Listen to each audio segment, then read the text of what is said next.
सो आज हम लोग को देखना था सैलरी में अलाउंसेस। और अलाउंसेस देखने से पहले हम लोग को क्या देखना है, चलिए देखते हैं। यहाँ पे कवर क्या करना है आज, अलाउंसेस को कवर करना है। हालांकि अलाउंसेस बहुत ही लंबा चैप्टर है, लंबा टॉपिक है, कोशिश करेंगे। लेकिन उससे पहले हम लोग को, जैसा कि मैंने आपको बताया था, हर दिन आपको एक चीज़ पढ़ना होगा, वो है कंप्यूटेशन ऑफ सैलरी। तो ध्यान रखिएगा, कंप्यूटेशन ऑफ सैलरी सबको क्लियर होना चाहिए। ठीक है, what is the computation of salary. सबसे पहले नंबर पे तो हम लोग basic salary, pension, annuity, bonus, commission, arrear of salary, advance salary, leave salary, जो भी चीज़ें होंगी इन सबको सबसे पहले दिखाते हैं। ओके, ये सब फुल्ली टैक्सेबल होंगे। देन सेकेंड नंबर पे हम लोग का एड टैक्सेबल अलाउंसेस है, add taxable allowances in cash. ठीक, उसमें जो भी टैक्सेबल अलाउंसेस होंगे, ठीक, उसको फिर इसके बाद ऐड करेंगे। फिर थर्ड नंबर पे बारी आती है हमारी परक्यूजिट्स की। ठीक है ना, जो इन काइंड्स होती है। तो जाहिर सी बात है, परक्यूजिट्स को फिर हम लोग ऐड करेंगे थर्ड नंबर पे। फोर्थ नंबर पे हम देखेंगे employers contribution to PF in excess of 12% of salary of the employee. Interest credited to PF in excess of 9.5%। ठीक है ना, इसके बाद जो इंटरेस्ट होगा, अगर हमारा पीएफ पे 9.5% ज़्यादा होगा तो उसको ऐड करेंगे। फाइनली ये पांचों कंपोनेंट्स को जब ऐड करेंगे तब जाके आएगी ग्रॉस सैलरी।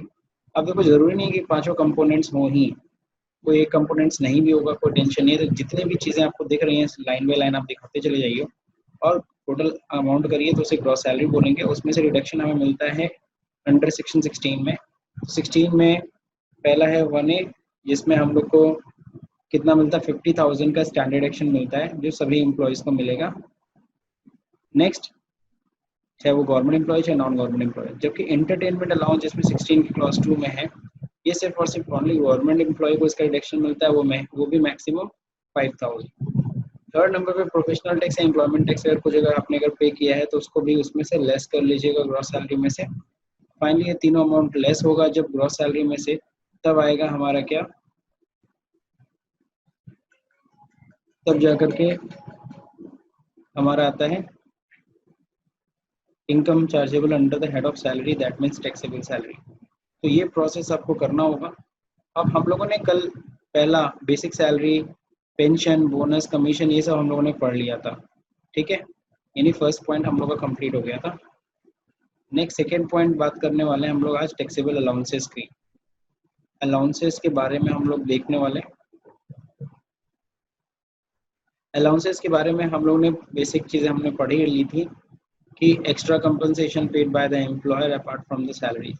एक तरह का एक्स्ट्रा कंपनसेशन होता है जो एम्प्लॉयर एम्प्लॉय को देता है बेसिक सैलरी के अलावा। किस लिए देता है? For meeting the specific requirement, specific requirements को पूरा करने के लिए। ठीक है, अब देखिए यहाँ पे हम लोग पढ़ रहे हैं क्या, अलाउंसेस। तो अलाउंसेस में भी देखेंगे ना, अलाउंसेस भी तीन तरह की होती है। पहला तो होता है क्या, हम लोग देखेंगे क्या, टैक्सेबल अलाउंसेस।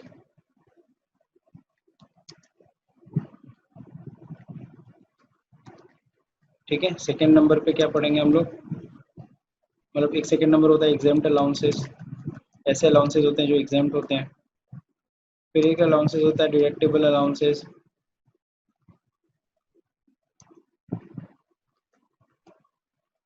तो अगर आप कंपनी में काम कर रहे हो तो आपको अलाउंसेस जो मिलते हैं वो एसी में से किसी एक तरीके के हो सकते हैं। ठीक है, अब इसमें सबसे पहला अलाउंस हम लोग को पढ़ना है क्या, सबसे पहले हम लोग पढ़ेंगे एग्जाम्प्ट अलाउंसेस। और वो भी कौन से, फुल्ली एग्जाम्प्ट अलाउंस। तो सबसे पहले हम लोग डिस्कस करेंगे फुल्ली एग्जाम्प्ट अलाउंसेस की। तो चलिए सबसे पहले हम लोग इसी को समझते हैं, फुल्ली एग्जाम्प्ट अलाउंसेस होते कौन है, इसमें क्या क्या चीज़ें आएंगी। तो अगर हम फुल्ली एग्जाम्प्ट अलाउंसेस की बात करते हैं तो इसमें सबसे पहली चीज़ आ जाती है आपकी, अगर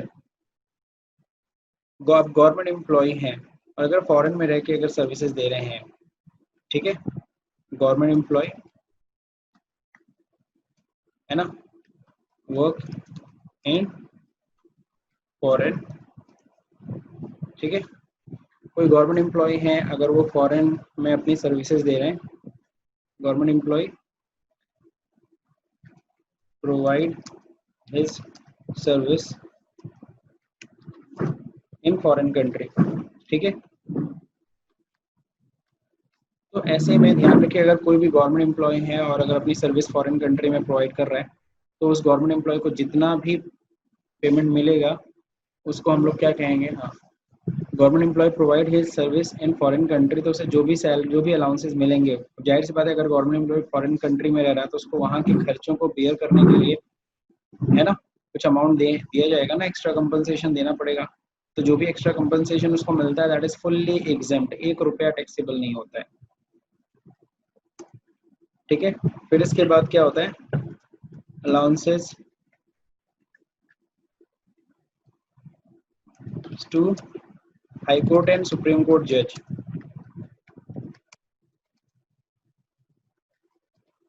सुप्रीम कोर्ट जज, तो सब लोग समझ गए होंगे। तो high court and supreme court के जज को, ठीक है ना, अगर कोई भी क्या मिलता है, अगर अलाउंसेस मिलता है तो वो फुल्ली क्या होगा, फुल्ली एग्जाम्प्ट है, 1 रुपया उसमें टैक्सेबल नहीं है, ध्यान रखिएगा। तो अलाउंसेस फुल्ली एग्जाम्प्ट में देखिए, allowances granted to the government employee outside of India. फिर हम लोग बात कर रहे थे क्या, sumptuary allowances granted to high court and supreme court जज, तो सब लोग को समझ में आ गया होगा।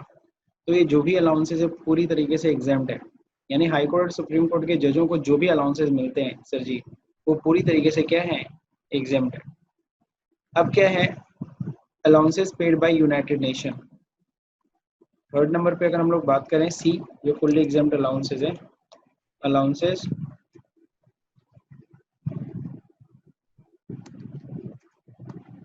पेड बाय यूएनओ, में लिख देता हूँ शॉर्ट में, सब लोग जानते हो गए यूएनओ। यूएनओ जो यूनाइटेड नेशन ऑर्गेनाइजेशन होता है, सबको पता है यूएनओ क्या है, संयुक्त राष्ट्र संघ इसका हिंदी है, और बहुत सारे कंट्री इसमें मेंबर हैं, और ये पूरे देशों, मतलब पूरे, अगर हम बात करें देशों में शांति व्यवस्था बनाने के लिए इनको बनाया गया है इस संस्था को। इसके बारे में ज़्यादा मैं नहीं डिस्कस करूँगा। हाँ, एक और चीज़ होती है, अगर कहीं अगर कुछ अगर प्रॉब्लम चल रही है और यूएनओ अगर उसमें हस्तक्षेप करने के लिए चाहे तो कर सकता है, ठीक है। और इनकी अपनी सेना भी होती है यूएनओ की, जिसको हम लोग बोलते हैं नाटो की सेना, NATO, ठीक है। एक तरीके से ये सेना कैसे बनती है, मैं ऐसे एग्जांपल देता हूँ, जैसे हर एक कंट्री अपनी सेना की एक छोटी सी टुकड़ी इनको प्रोवाइड करती है। अब इनके यूएनओ में सपोज करो 200 कंट्री मेंबर है, अगर 50-50 एक टुकड़ी भी अगर हर एक कंट्री अगर देती है तो जाहिर सी बात है बहुत बड़ी सेना तैयार हो जाती है। अगर कोई अगर इस तरह का कोई अगर माहौल होता है तो ये अपनी सेना भेज सकते हैं। तो यूएनओ यूनाइटेड नेशन ऑर्गेनाइजेशन है, सपोज करो इंडिया से भी एक सेना की टुकड़ी है जो यूएनओ को मिली हुई है।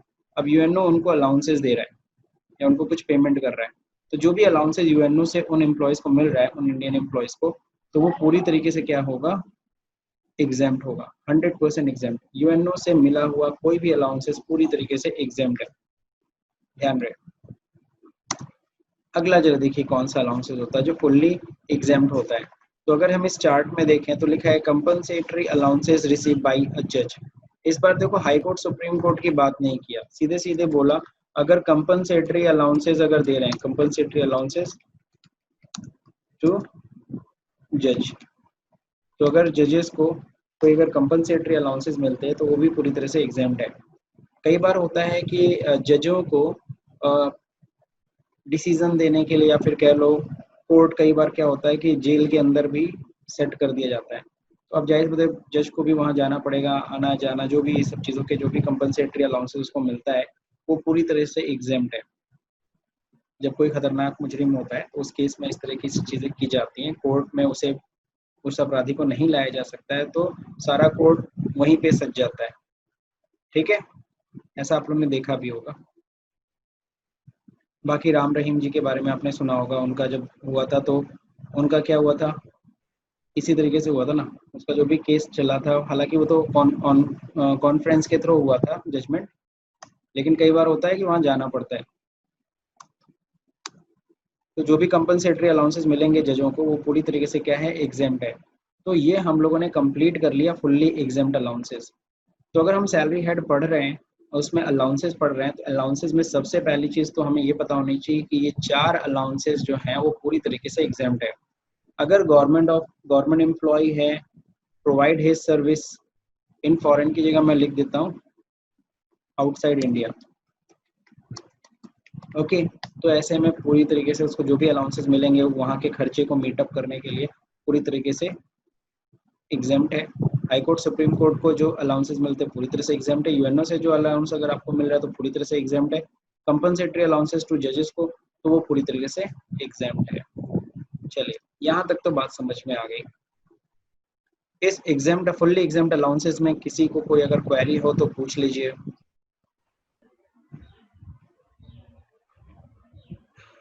ओके, तो यहाँ देखो दे रखा है, यहाँ तो बहुत लंबी लिस्ट यहाँ पे दे रखी है, यहाँ पे अच्छा दिया तो है इनकम टैक्स डिपार्टमेंट के साइट पे, सही बोल रहे हैं।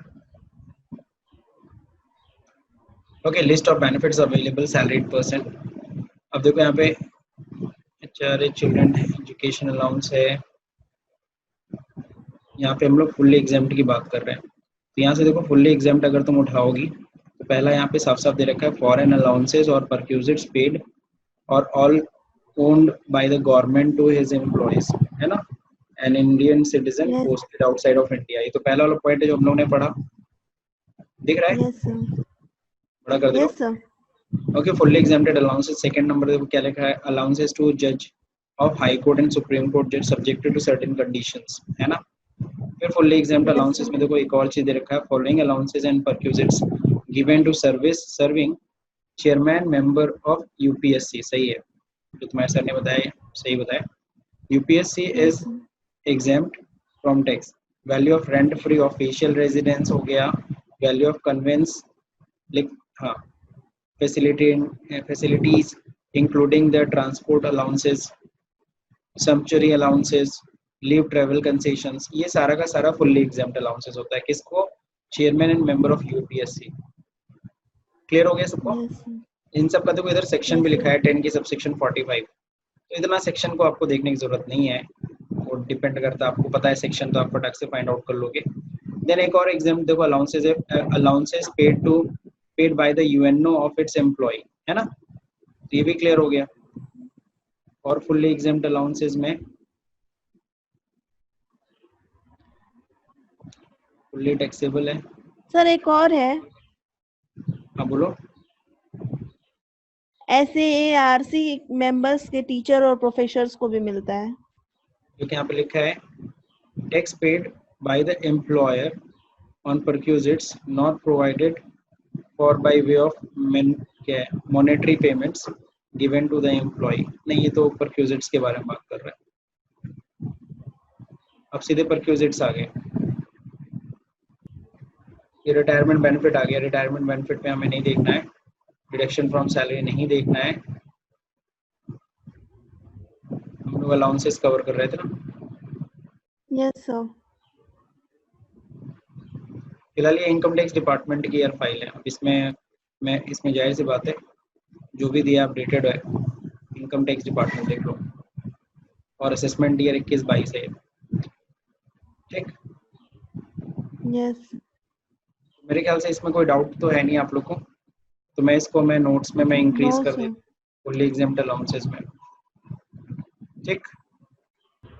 ओके, तो फाइनली हम लोगों ने पहला पॉइंट हम लोगों ने कवर कर लिया। कौन सा पहला पॉइंट है? फुल्ली एग्जाम्प्टेड अलाउंसेस, ठीक है, CDE, ठीक। अब हम लोग को बात करना है किसको, अगला exempt up to spend on office purpose, ठीक है। अब कुछ ऐसे अलाउंसेस होते हैं जो अलाउंसेस आपको मिलते हैं और आपने ऑफिशियल पर्पस पे जितना उसको खर्च कर दिया उतना एग्जाम्प्ट हो गया, अगर कुछ बचा लिया तो टैक्सेबल हो गया, ठीक है। कुछ अलाउंसेस आपको ऑफिस के खर्चों को मीट आउट करने के लिए आपको मिलते हैं। अब अगर उस पैसे में से अगर कुछ भी अगर आपने बचा लिया तो वो क्या है, वो टैक्सेबल हो जाएगा। ठीक, तो कितना एग्जाम्प्ट है इसमें, पार्शियल एग्जाम्पशन दिया है ना, जितना स्पेंड कर दोगे ऑफिस पर्पस के लिए उतना एग्जाम्प्ट हो जाएगा। चलिए इसमें सबसे पहली बात करते हैं किसकी, जस्ट लाइक आपने सुना होगा ट्रैवलिंग अलाउंस। ठीक है, ट्रैवलिंग अलाउंस या फिर कन्वेंस। तो अगर ये अलाउंसेस किसी को अगर दिए जा रहे हैं, ठीक है, सपोज करिए आप ही को हर महीना 2000 रुपये मिलता है और आप करीबन 1500 रुपये खर्च कर रहे हो, तो 1500 रुपये खर्च कर रहे हो, 500 रुपये बचा लिया ना, तो जो 500 रुपये बचा लिया वो टैक्सेबल हो जाएगा। लेकिन अब ये सवाल उठता है कि कौन बताएगा कि इतना बचाया। सही पॉइंट है, कोई बताता नहीं है। अगला पॉइंट और कौन सा होता है, जैसे एक होता है क्या, यूनिफॉर्म अलाउंस। ये तो सब लोग को पता है, यूनिफॉर्म अलाउंस मिलता है जहाँ पे भी यूनिफॉर्म्स चलते हैं, चाहे वो हमारा पुलिस फोर्स हो, चाहे हमारा आर्मी हो, है ना, और भी बहुत सारे ऐसे डिपार्टमेंट, ऐसी जगह होती है जहाँ पे यूनिफॉर्म्स चलते हैं।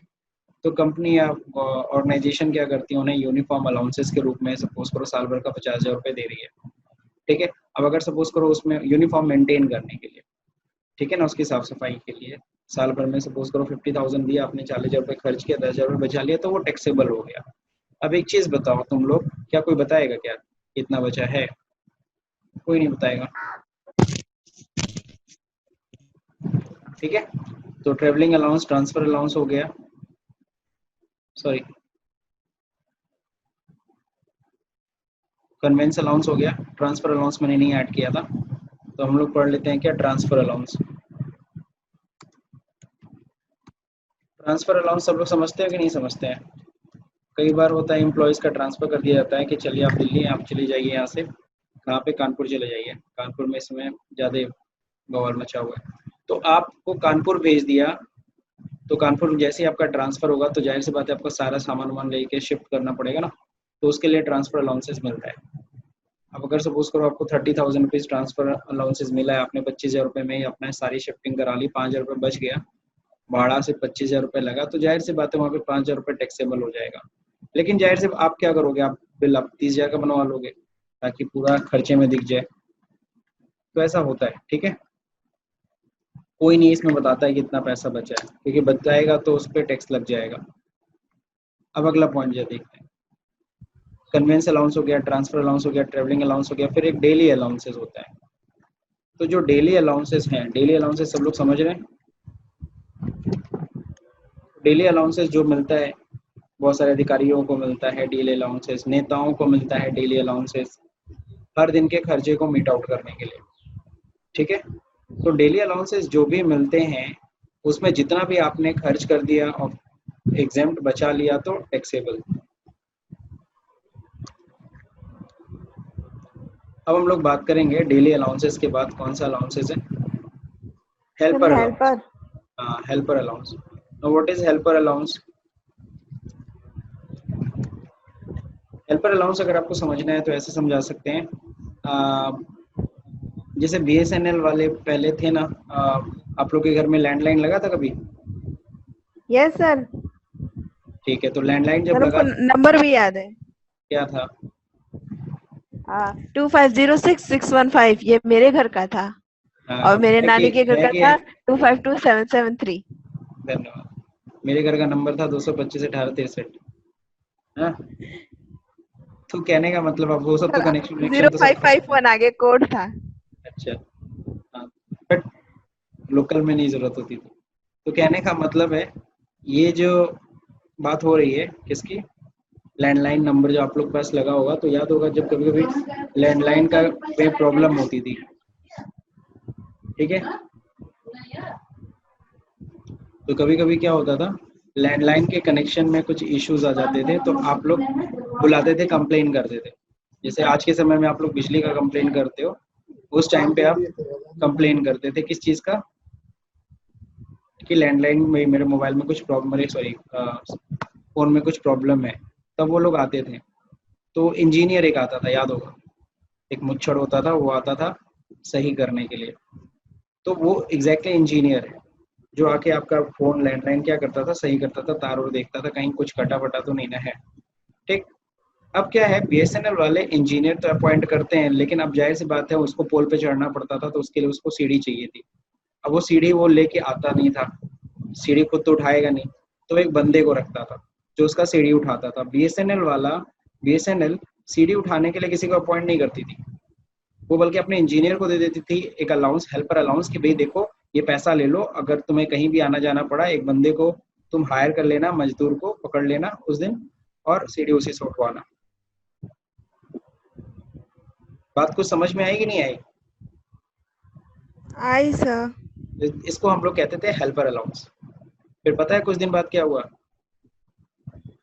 शुरुआत में तो बंदा आता था उसके साथ सीढ़ी वाला, फिर एक बार मैंने देखा कि वो खुद ही अपना सीढ़ी उठा के लेके आ रहा है। हम कहे ये देखो, इसका मतलब समझे क्या हुआ? पैसा उसका पैसा बचा रहा अपना। हाँ हाँ, ठीक है ना, वो पैसा अपने जेब में डालेगा, क्या क्या हमने दिया खर्च किया, ठीक। चलो, तो ये था हेल्पर अलाउंस। तो हेल्पर अलाउंस जितना आपने खर्च कर दिया उतना एग्जाम बचा लिया तो टैक्सेबल, जैसा कि आप सब लोग बार बार समझ रहे हो। ये कोई बताता तो नहीं है कि हाँ इतना बचा लिया मैंने। अब अगला पॉइंट ये देखिए, एकेडमिक अलाउंसेस। एकेडमिक अलाउंसेस सब लोग समझ रहे हैं यस सर। क्या होता है? Yes sir. जैसे सर किसी मान लीजिए कि जीएसटी आई थी उसमें सर ट्रेनिंग के लिए, तो उन लोगों को बिल्कुल ट्रेनिंग सही, देने के लिए सर पैसे दे दिए जाते हैं कि आप जाके कहीं जाकर ट्रेनिंग कर लीजिए। बिल्कुल सही, बहुत अच्छा। अनूप तुमको पूरा याद है एक एक लाइन? हाँ, तो यस मैंने सर। भी यही एग्जांपल दिया था जीएसटी वाला ही, बिल्कुल सही है कि अब जैसे जीएसटी आ गई, अब जीएसटी आ गई तो अब आप लोग अकाउंटेंट थे, आप लोग पुराने लॉज समझते थे, service tax and something and all, VAT उठ जानते थे आप लोग, तो जीएसटी पता ही नहीं है। तो मैंने कहा भाई देखो, अब जीएसटी तो आ रही है, अब आप लोग इतने सालों से काम कर रहे हैं, आपको हटाएंगे तो है नहीं, आप अकाउंटेंट हमारे पुराने, आप क्या करो ना, आपको मैं ट्रेनिंग भी नहीं दिला सकता, आप क्या करो, आप एक फीस ले लो, फीस हम दे रहे हैं कंपनी आपको, जाके कहीं जीएसटी की अच्छी सी ट्रेनिंग ले लो, ठीक है। तो इसके लिए सपोज करो कंपनी आपको 5,000 रुपये दे रही है एकेडमिक अलाउंसेस के नाम पे, तो ये जो भी एकेडमिक अलाउंसेस है ये पूरी तरीके से क्या होगा, एग्जाम्प्ट होगा? जी नहीं, जितना आपने खर्च कर दिया एग्जाम्प्ट, अगर कुछ बचा लिया तो टैक्सेबल। सपोज करिए आपने न्यू में एडमिशन ले लिया और आपने जीएसटी की फीस जमा की, यहाँ की तो सच में जीएसटी की फीस 5,000 रुपये इत्तेफाक से, अगर सपोज करो 4,000 में तुमने अगर एडमिशन ले लिया और 1,000 रुपये बचा लिया तो वो टैक्सेबल हो जाएगा। समझ गए सब लोग? एकेडमिक अलाउंसेस भी। और मैंने अभी एक लाइन और बोली, अगर कंपनी आपको ट्रेनिंग देती, कंपनी आपको पैसा नहीं देती बल्कि कहती चलो आपको ट्रेनिंग देते जीएसटी की, ताकि आप जीएसटी का काम सीख लें, तो इसको बताओ क्या कहते हैं? परक्यूजिट बोलते हैं। बिल्कुल सही, इसको हम लोग परक्यूजिट बोलते हैं, बहुत सही, ठीक है। और वो लेकिन वो टैक्सेबल होता कि नहीं होता?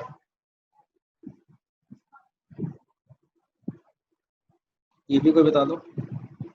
मान लो ट्रेनिंग के ऊपर कंपनी का खर्चा है 10,000 रुपये, तो 10,000 रुपये आपकी सैलरी में ऐड होगा कि नहीं होगा? वो परक्यूजिट की तरह ऐड होगा कि नहीं होगा? होना तो चाहिए सर। नहीं होगा। क्यों नहीं नहीं होगा होना जरा? चाहिए सर, हाँ, क्यों नहीं होना चाहिए क्योंकि गोरख? सर कंपनी सर वो अपने तो फायदे के लिए कंपनी का मतलब है कर, ना सर। बिल्कुल सही, कंपनी के कंपनी अपने अपने फायदे के लिए तो फायदे, करवा रही है। अपने काम को करवाने के लिए करा रही है ना, तो कंपनी आपको कोई भी ट्रेनिंग देती है ना, आप किसी कंपनी में काम करोगे आपको जरूर ट्रेनिंग पे देती रहेगी, कभी इधर ट्रेनिंग पे भेजेगी, कभी इधर उधर, मतलब ट्रेनिंग वो दिलाते रहते हैं अपने एम्प्लॉयज को, और ये अपने फायदे के लिए दिलाते हैं, आपका कोई फायदा क्या, वो अपने काम कराना है, ठीक है। वो ट्रेनिंग इसीलिए ना दिला रहे हैं, तो इसीलिए वो परक्यूजिट माना पर्सनल बेनिफिट है ही नहीं, परक्यूजिट का पर्सनल बेनिफिट, तो पर्सनल बेनिफिट बनेगा ही नहीं, आपके हाथ में टैक्सेबल होगा ही नहीं। तो ये हम लोगों ने कंप्लीट पढ़ लिया क्या, allowances exempt up to spend on office purpose. और कोई पॉइंट है वैष्णवी तो बताओ। एक सर यूनिफॉर्म हो गया सर। यूनिफॉर्म हम पहले ही बता दिए। यस सर ये रिसर्च अलाउंस तो यही है ना, एकेडमिक ही? हाँ, एकेडमिक अलाउंसेस किस नाम से लिखा है तुम्हारे कॉपी में?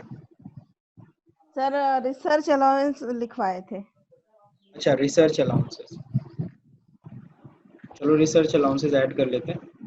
रिसर्च अलाउंसेस थोड़ा सा अलग है।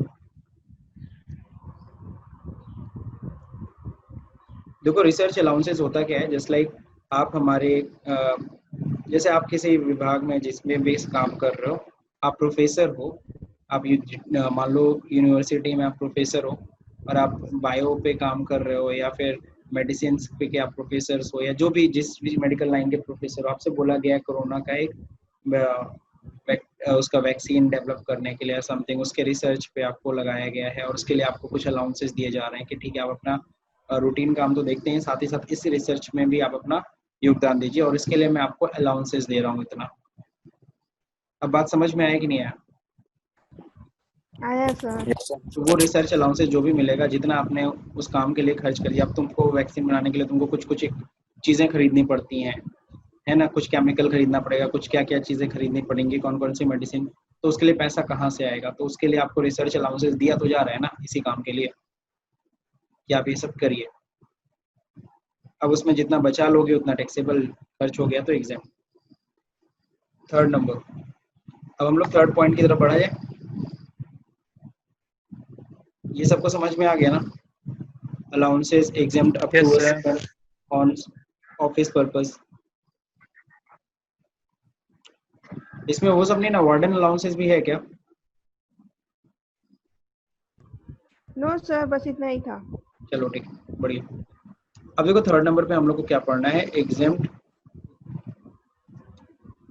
up to a certain limit set by IT department. बात समझे? अब क्या है, कुछ ऐसे भी अलाउंसेस होते हैं, अलाउंसेस exempt या exempt अलाउंसेस,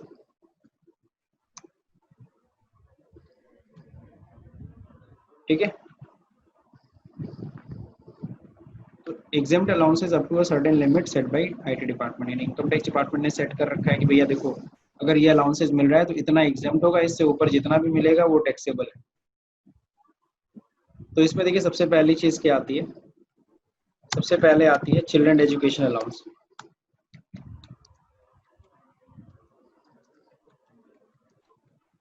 अब आपको ये समझना होगा चिल्ड्रन एजुकेशन अलाउंस होता है क्या है। सिंपल सी बात है, मैं अपने एम्प्लॉय, मान लीजिए मेरी कंपनी है और मैं अपने एम्प्लॉयज़ को, अपने बच्चों को, उनके बच्चों को पढ़ाने के लिए मैं उनको पैसे देता हूँ कि ठीक है यार अपने बच्चे का कहीं एडमिशन करा दो, उसकी मैं ये फीस दे रहा हूँ, उसके लिए मैं 500 रुपये रखूँ, ठीक है। तो दिस इज कॉल्ड, हर महीना अगर मैं चिल्ड्रन एजुकेशन अलाउंस के नाम पे अगर दे रहा हूँ, ठीक है, तो वो क्या हो गया, उसमें आपको एग्जम्पशन मिलेगा कि नहीं मिलेगा? तो बिल्कुल मिलेगा। इसमें कितना एग्जम्पशन मिलता है, चलिए देखते हैं। 100 रुपीज पर मंथ पर चाइल्ड,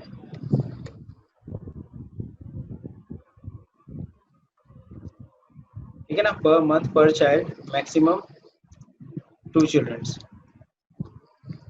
हमारे दो को प्रमोट करने के लिए गवर्नमेंट ने कहा सिर्फ 2 चिल्ड्रंस के लिए मिलेगा, यानी आप मैक्सिमम अगर एक बच्चा है तो 1200 रुपये मैक्सिमम क्लेम कर सकते हो एग्जामेशन, और 2 बच्चे हैं तो 2400 रुपये क्लेम कर सकते हो, ठीक। तो ये चिल्ड्रन एजुकेशन अलाउंस है।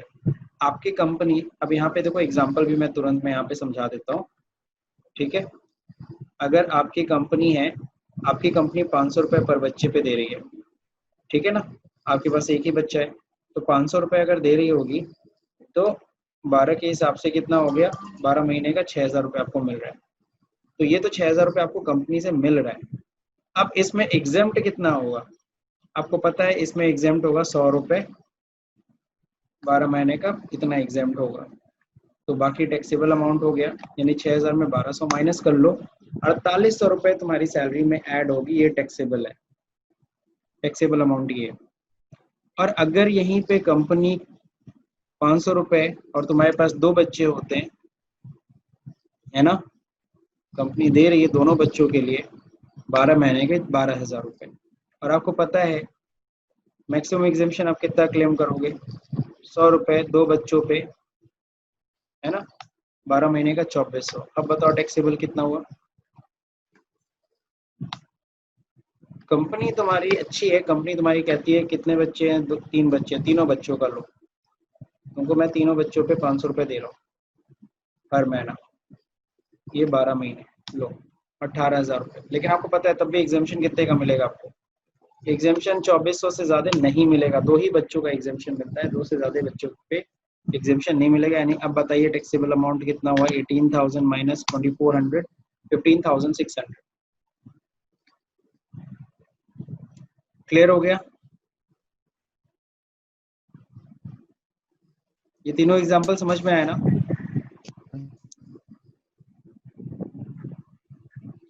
अब हम लोग सेकेंड कंडीशन बात करेंगे। सेकेंड क्या है? Children hostel expenditure allowance.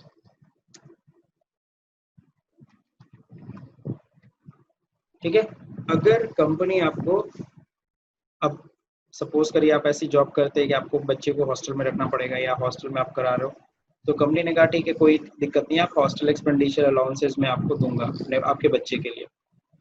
ठीक है, कोई ऐसी ड्यूटी है जिसके लिए आपको, आप अपने बच्चे को नहीं मतलब केयर कर सकते हो, आपको बाहर रहना पड़ता है, कहीं रहना पड़ता है, और कंपनी आपको children hostel allowance expenditure allowances भी दे रही है, तो उस केस में क्या होगा? उस केस में भी देखो एग्जाम्पशन सेट है, गवर्नमेंट ने पहले से सेट किया, आपको चाहे कंपनी चाहे जितना दे दे, हम तो भैया एग्जाम्पशन कितना देंगे, 300 रुपीज पर मंथ। इसी को सीधे कॉपी कर लेते हैं, पेस्ट, और बस यहाँ पे क्या करना है, 300 रुपीज। तो 300 रुपीज पर मंथ पर चाइल्ड, मैक्सिमम 2 चिल्ड्रंस। अब इसमें भी एग्जांपल जरा देख लो सब लोग। अब अगर एक बच्चे पे कंपनी आपको 1000 रुपये देती है ना, एक बच्चे पे, वही 12 महीने का कितना हो गया, 12,000 रुपये। लेकिन आपको एग्जाम्पशन कितने का मिलेगा, 300 रुपीज एक बच्चे पे, 12 महीने का 3600 रुपये। कितना टैक्सेबल हो गया, 8400 रुपये। अगर 2 बच्चे हैं, 2 बच्चे पे दे रहा है 1000 रुपये,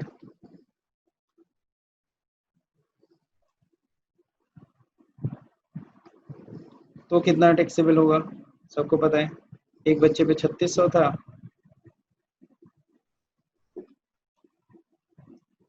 2 बच्चे पे कितना हो जाएगा, 7200 रुपये। तो टैक्सेबल अमाउंट 16,800 आया, 7200 रुपये एग्जाम। मेरे ख्याल समझ में आ रहा है ये अभी। अब अगर हम लोग बात करें 3 अगर बच्चे होते हैं तो क्या होता है, 1000 रुपये मिल रहा है, कंपनी दे रही है और तीनों बच्चों पे दे रही है, कंपनी अपना पूरा काम कर रही है, लेकिन आपको गवर्नमेंट क्या बोलती है, 300 रुपये हम लोग एग्जाम्पशन देंगे, 2 ही बच्चों पे देंगे, 7200 रुपये। 36,000 में से कितना होगा, 7200 रुपये एग्जाम्प्ट, 28,800 रुपये टैक्सेबल। तो ये चिल्ड्रन हॉस्टल एक्सपेंडिचर अलाउंसेस भी आपको समझ में आ गया होगा। अब हम लोग बात करेंगे किसकी, सी। ये क्या है, ये है ट्रांसपोर्ट अलाउंस। अब ट्रांसपोर्ट अलाउंसेस है क्या, ट्रांसपोर्ट अलाउंस जो ऑफिस से घर, घर से ऑफिस आने जाने के लिए मिलता है, ठीक है ना, office to home and vice versa. ठीक है, तो कहने का मतलब है ऑफिस से घर, घर से ऑफिस आने जाने के लिए जो मिलता है उसी को हम लोग कहते हैं क्या, इसके लिए अगर पैसे मिल रहे हैं तो उसको ट्रांसपोर्ट अलाउंस कहते हैं। ठीक, अब लेकिन इसका जो एग्जेम्पशन है, जो ट्रांसपोर्ट अलाउंस का एग्जेम्पशन है, वो सिर्फ और सिर्फ किसको दिया जाता है, वो सिर्फ और सिर्फ हैंडीकैप्ड को दिया जाता है। ठीक है, only exempt only for blind और handicapped, है ना, वो भी कितना, 3200 rupees per month.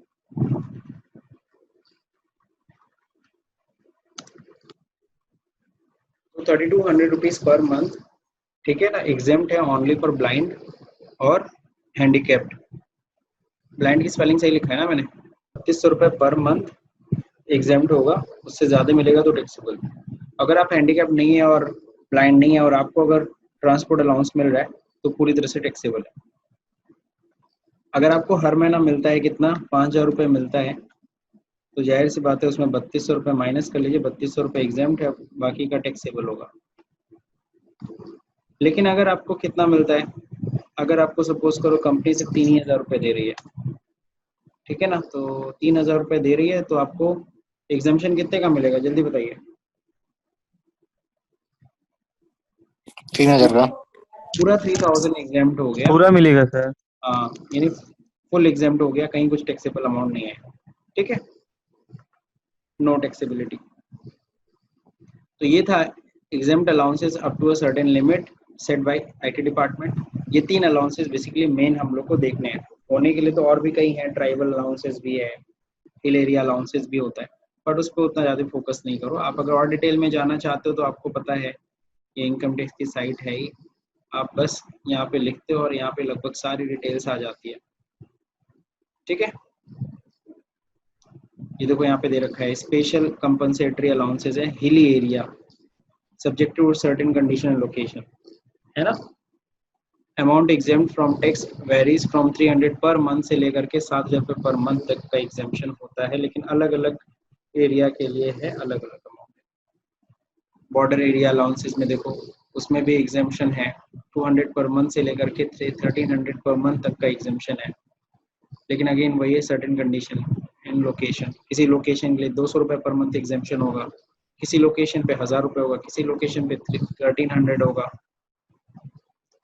Tribal area allowances given in Madhya Pradesh, है ना, तमिलनाडु, उत्तर प्रदेश, कर्नाटका, त्रिपुरा, असम, वेस्ट बंगाल, जो भी है, इसमें 200 रुपीज़ पर मंथ फिक्स है एग्जाम्पशन, ठीक है। तो इस तरीके से और भी आप पढ़ लेना, मैं इतना ज़्यादा नहीं। अंडरग्राउंड अलाउंस देखो is granted to the employees working in uncognizable या unnatural climate in underground mines। जो माइंस में काम करते हैं उनको 800 रुपये पर मंथ का एग्जाम्पशन। उनको मान लो कंपनी हो सकता है 2,000 दे पर मंथ या 4,000 रुपये दे, बट उसमें एग्जाम्पशन कितने का मिलेगा, 800 रुपीज़ का ही मिलेगा, ठीक है।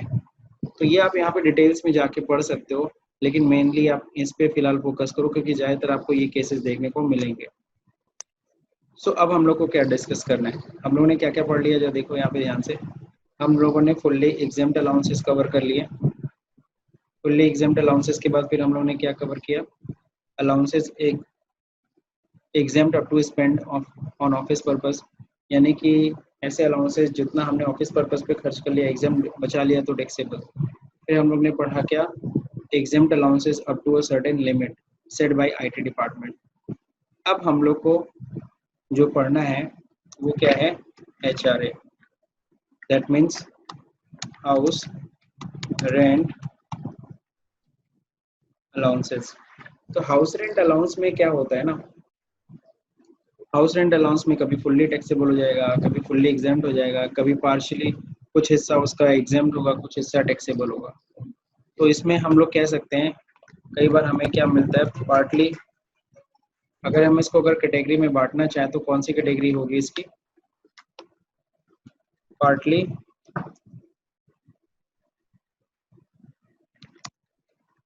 एग्जाम्प्ट कह लो, या फिर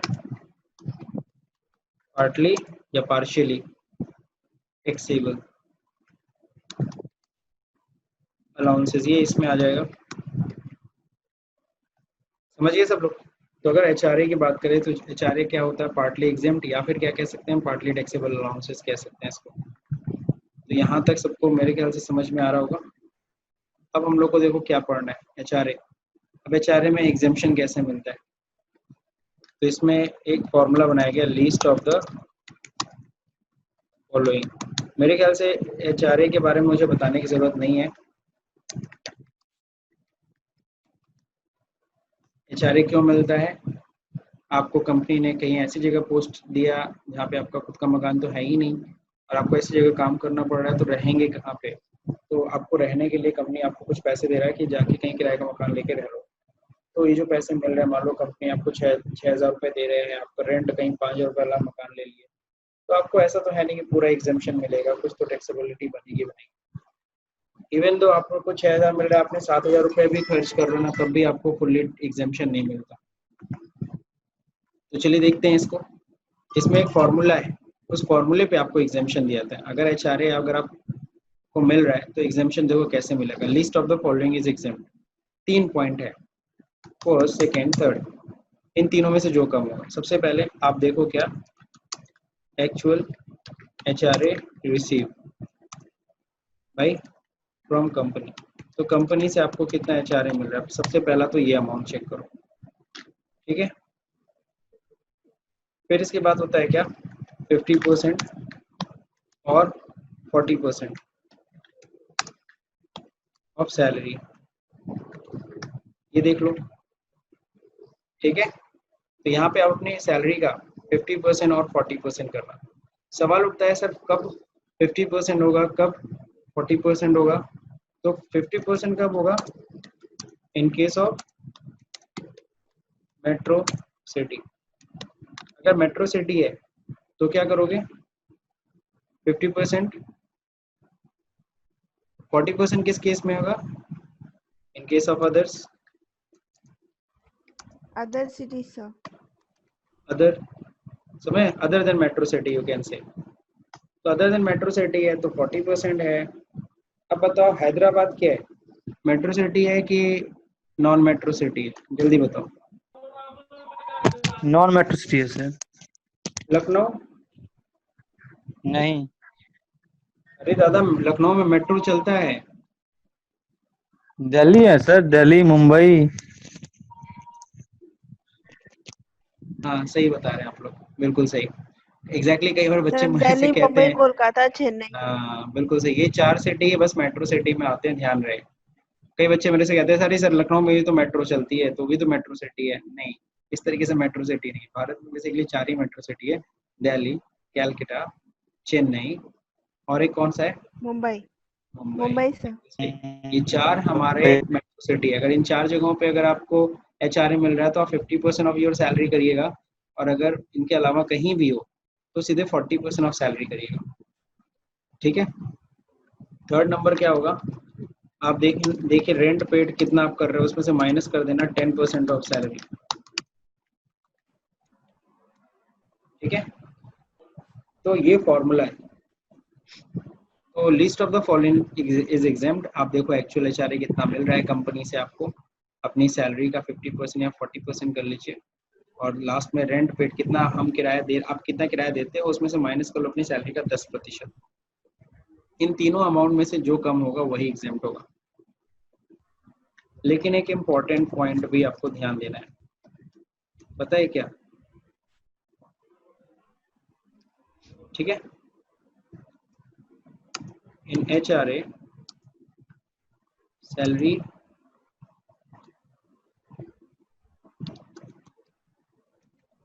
क्या होता है, नहीं समझे।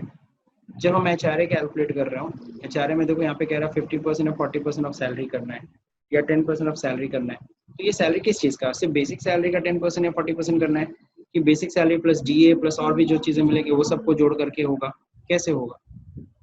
तो यहाँ पे ध्यान रहे, इन एचआरए सैलरी का मतलब क्या है। इन एचआरए सैलरी मीन्स सिर्फ 3 चीज़ें शामिल करना, basic salary plus DA, case में if part of retirement benefit, अगर ये रिटायरमेंट बेनिफिट का पार्ट है तो तभी ऐड करना, अगर रिटायरमेंट बेनिफिट का पार्ट नहीं है तो ऐड मत करिएगा। और लास्ट क्या है, fix rate commission on sale. Fix rate क्या, कमीशन ऑन सेल।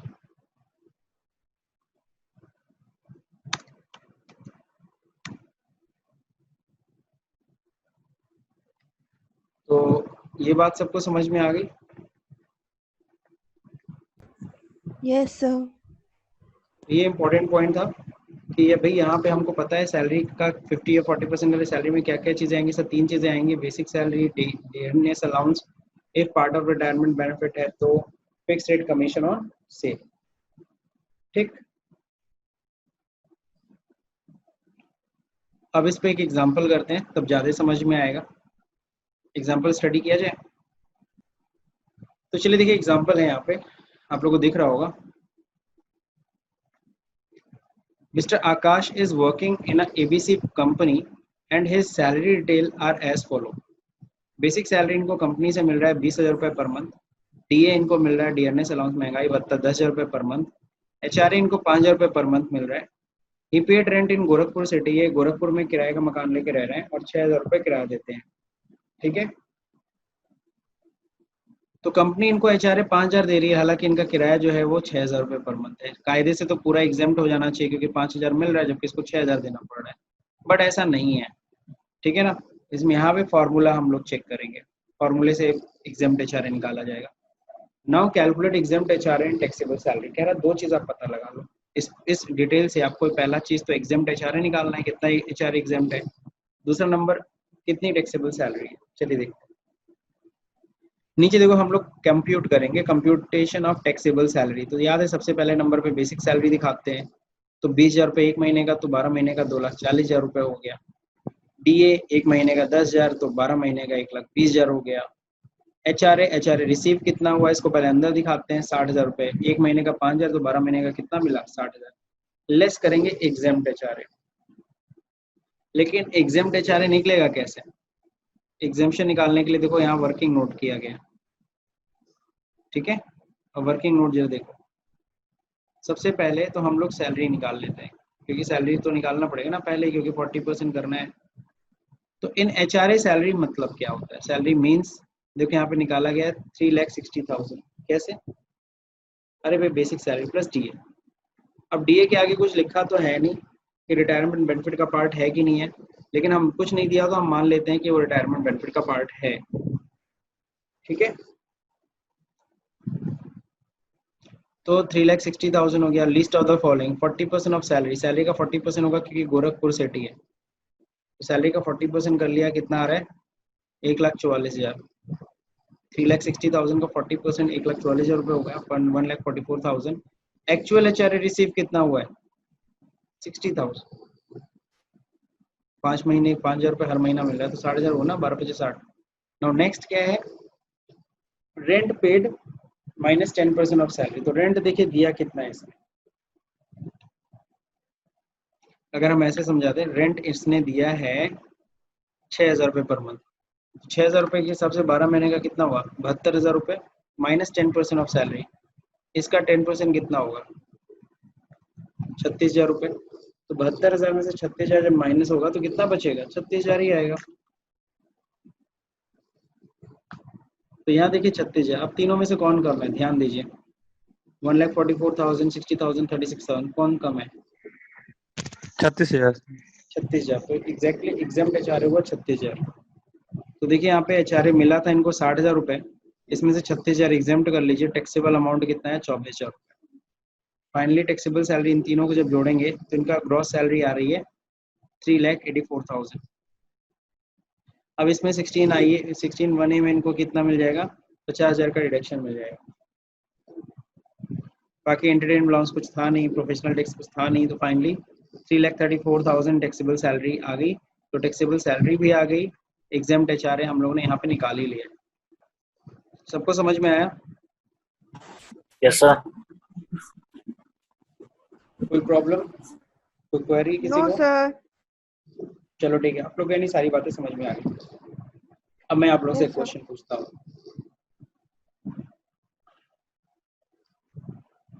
अच्छा ये बताओ, यहाँ पे मैंने सैलरी बढ़ाया तो सैलरी का मतलब होता है basic salary plus DA plus fix rate commission on sale. तो यहाँ पे डीए में लिखा है एक पार्ट ऑफ रिटायरमेंट बेनिफिट। ये होता क्या है, पार्ट ऑफ रिटायरमेंट बेनिफिट क्या होता है तो बताए? सर रिटायरमेंट के बाद जो पेंशन मिलता है उसमें डीए भी मिलता है। बिल्कुल सही, बिल्कुल सही, बहुत सही। हाँ सही है, सही है, सही है। वैष्णवी ने भी सही बताया, आप लोग भी सही बोल रहे हो कि कल को जब रिटायर होगा तो रिटायरमेंट पे इसको पेंशन मिलेगा ग्रेजुएट, क्या उसमें ये डीए शामिल रहता है उनके कैलकुलेशन में, उन सबके यस सर। कैलकुलेशन में? तो नॉर्मली तो डीए शामिल रहता है, तभी तो लोगों का पेंशन भी बढ़ता है। बेसिक सैलरी तो बढ़ती नहीं है जल्दी, डीए हर साल बढ़ जाता सर है। नाना को मेरे मिलता है, मैंने देखा है। हाँ, तो उनका डीए बढ़ता है। ठीक है, यस सर। और इसी तरह से एक एग्जांपल दूँ, हम लोग की कॉलोनी में एक दादाजी, अब तो खैर नहीं है, 2 साल पहले उनकी डेथ हो गई। वो जब रिटायर हुए थे ना, रेलवे में वो काम करते थे, जब रेलवे से रिटायर हुए थे तो उस समय उनकी सैलरी 700 रुपये थी। रिटायरमेंट के समय सोचो 700 रुपये थी। यानी कितने अर्ली वो रिटायर हुए, मतलब कितने बूढ़े रहे होंगे। और जब अभी बात करें, अभी उनको पेंशन करीबन मिल रहा था 25,000 रुपये, यानी जितना सैलरी नहीं मिल रही थी उस टाइम पे, इस समय उनका पेंशन था 25,000 रुपये के अप्रॉक्स पेंशन उठा रहे थे। तो आखिर में वो 700 तो सैलरी थी, बाद में रिटायरमेंट होने के बाद जब भाई और पेंशन कम होना चाहिए तो कम होता है, उन्हें उल्टा बढ़ता बढ़ता बढ़ता बढ़ता 25,000 रुपये तक पहुंच गया। सर ये कैसे बढ़ा? Due to DA, dearness allowance. बात समझिए। बाकी 7वां वेतन आयोग, 8वां वेतन आयोग, ये यस सब सर। तो होता ही रहता है, लेकिन मेन डीए बढ़ने के कारण उनकी सैलरी बढ़ी। 7वां वेतन आयोग, 8वां वेतन आयोग, ये सब वेतन आयोग आने में तो 10 साल लग जाते हैं। 10 साल में एक वेतन आयोग नॉर्मली आता है, सबको पता होगा।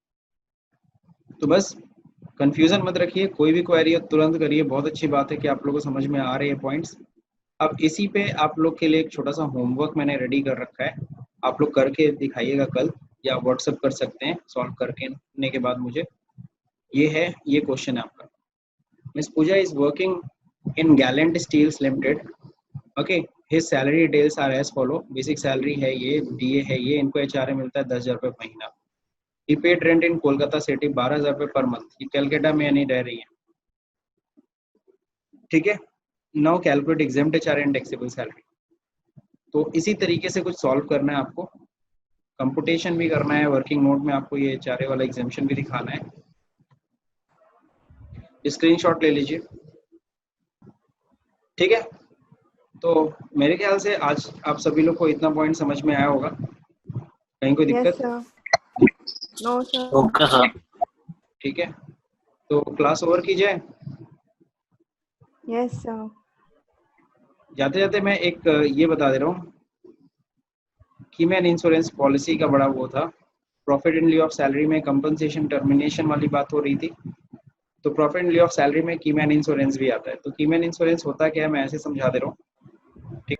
जैसे मान लीजिए आप काम कर रहे हो, कीमैन समझते हो, जैसे आपकी कंपनी के लिए कीमैन क्या है?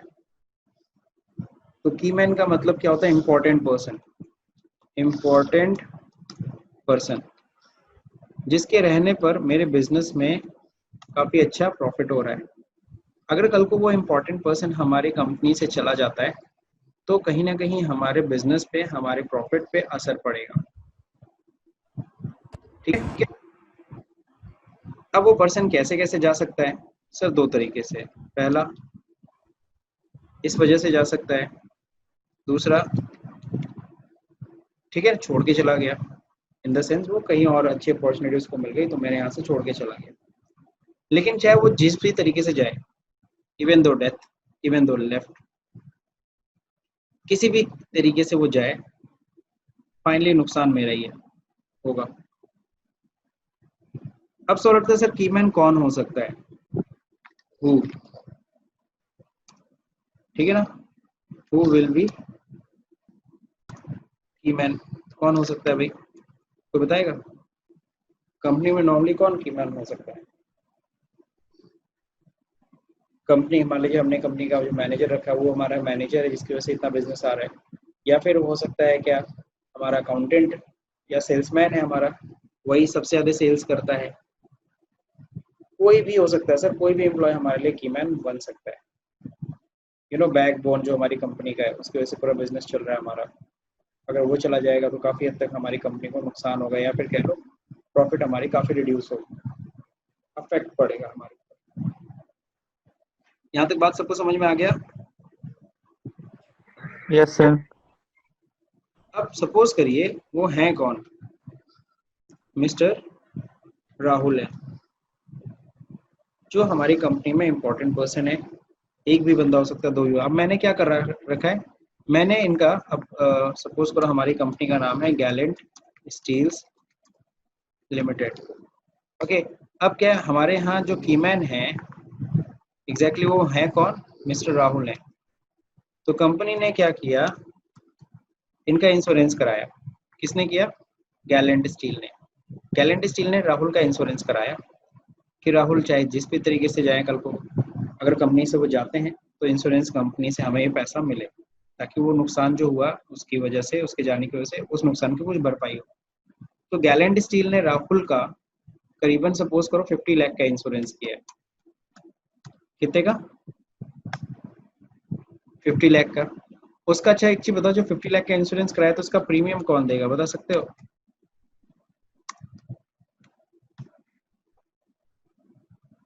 अब 50 लाख का तो इंश्योरेंस है, अब उसके लिए तो प्रीमियम भी तो देना पड़ेगा ना, तो कंपनी उसके लिए कंपनी देगी। बिल्कुल सही, कंपनी करा रही है इंश्योरेंस तो कंपनी ही प्रीमियम देगी ना। तो 50 लाख का क्या है, इसको हम लोग बोलते हैं सम अश्योर्ड। सम अश्योर्ड समझते हो ना सब लोग? सम अश्योर्ड मतलब इतने लोग कहते हैं ना मैं 1 करोड़ का इंश्योरेंस कराऊं, 40 लाख का इंश्योरेंस कराऊं, तो जितने का भी इंश्योरेंस कराते हो उसे सम अश्योर्ड बोलते हैं। तो 50 लाख का इंश्योरेंस कराया। अब मान लो राहुल किसी वजह से अब सच में कंपनी छोड़ के जा रहा है, तो ये जो इंश्योरेंस कंपनी है पेमेंट किसको करेगी, राहुल को कि गैलेंट को? जल्दी बताओ। गैलेंट करेगी, क्यों? क्योंकि सर प्रीमियम लाइसेंस बिल्कुल सही, प्रीमियम कौन भर रहा है? प्रीमियम कंपनी भर रही है, तो पैसा भी किसको मिलेगा? गैलेंट को। भले राहुल का इंश्योरेंस, उससे क्या है? तो कीमैन इंश्योरेंस में आप सपोज करो गैलेंट को कितना मिला, 50 लाख रुपीस। थोड़ा डिस्टर्बेंस हो रहा है। अब सही है। तो मैं फिर से बोल दे रहा हूँ, अगर आपको आवाज डिस्टर्बेंस में नहीं सुनाई दी हो, तो सम अश्योर्ड 50 लाख का था, इंश्योरेंस पे किया, इसका प्रीमियम कौन दे रही थी? हर महीना प्रीमियम भी दे रहा था गैलेंट। अब अगर सच में राहुल कल को अगर 10 साल बाद 15 साल बाद जब भी जाता है, कंपनी छोड़ करके जा रहा है, तो गैलेंट कंपनी को इंश्योरेंस क्लेम करेगा। 50 लाख रुपीस गैलेंट को मिला, तो ये जो 50 लाख रुपीस गैलेंट को मिला, ये क्या है गैलेंट कंपनी के लिए? कौन से हेड की इनकम है? सैलरी है, पीजीबीपी है, कैपिटल गेन है, हाउस प्रॉपर्टी है, अदर सोर्स है, कौन सी इनकम है? बोलो भाई जल्दी बोलो, टाइम नहीं है। अदर सोर्स की है सर। नहीं, ये है पीजीबीपी। गैलेंट स्टील के लिए ये पीजीबीपी है, ठीक है ना? कैसे सर? पीजीबीपी हेड में आएगा, क्योंकि आखिर में किस नुकसान की भरपाई के लिए बात कर रहा है वो, किसके लिए वो इंश्योरेंस कराया है? राहुल के जाने की वजह से कहाँ पे नुकसान उसको हो रहा है? उसके बिजनेस में नुकसान हो, बिजनेस में, और अपने बिजनेस के लिए उसने करा रखा है इंश्योरेंस, क्योंकि राहुल उसके बिजनेस में काम करता है, उसके बिजनेस का एम्प्लॉय है, ठीक है? इसलिए ये पीजीबीपी हेड की इनकम होती है। तो ये 50 लाख रुपए कौन सी इनकम हो जाती है? पीजीबीपी। लेकिन गैलेंट ने क्या किया, राहुल को इसमें से 10 लाख रुपए दे दिया, सपोज करो, दे सकता है गैलेंट कंपनी। इस 50 लाख में से 40 लाख वो अपने पास रख लिया, 10 लाख उसने राहुल को दे दिया जो कि कंपनी छोड़ के जा रहा है। तो अगर राहुल को अगर मिल रहा है 10 लाख रुपए, तो बताओ ये राहुल के लिए क्या है? नहीं क्लियर?